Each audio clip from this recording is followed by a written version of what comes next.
เฮ้ยเอ้ย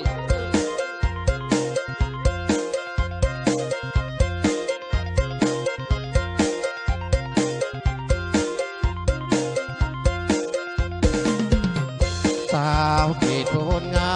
มดงลามละออสวยเด่นอายเปียบน้องนางเนื้อเย็น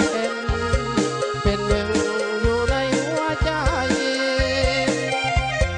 กะโมรบรูทั้งอยู่ผู้พาป่าไผ่โสภายิ่งกว่าสาวใดที่อายเคยพบผ่านมา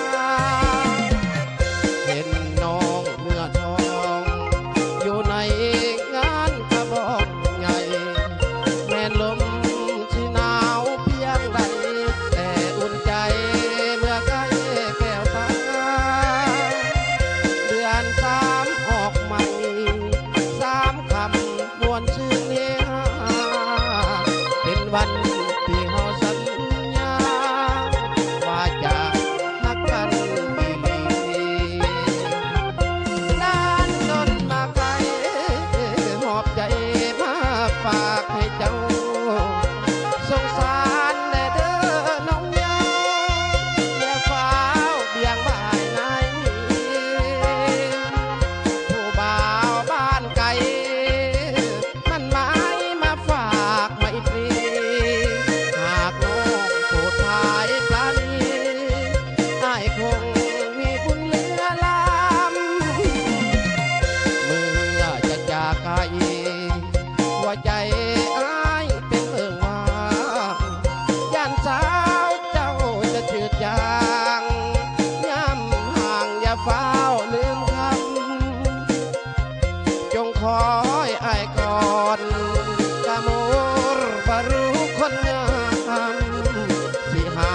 สินสอดเป็นคำมาแต่งดงงามสาวเอกคนงาม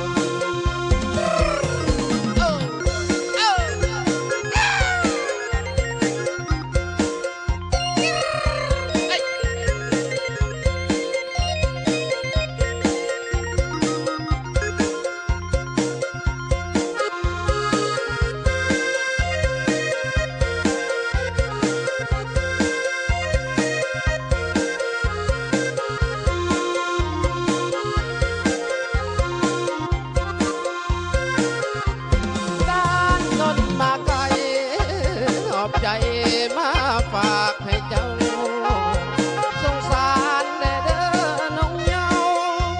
อย่าฟ้าวเบี่ยงบ่ายนาย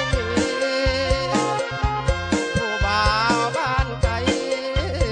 มันหมายมาฝากไมตรี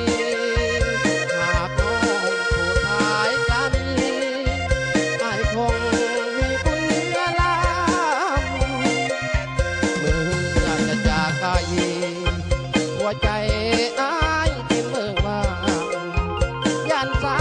วเจ้าจะจืดจางย้ำห่างอย่าเฝ้า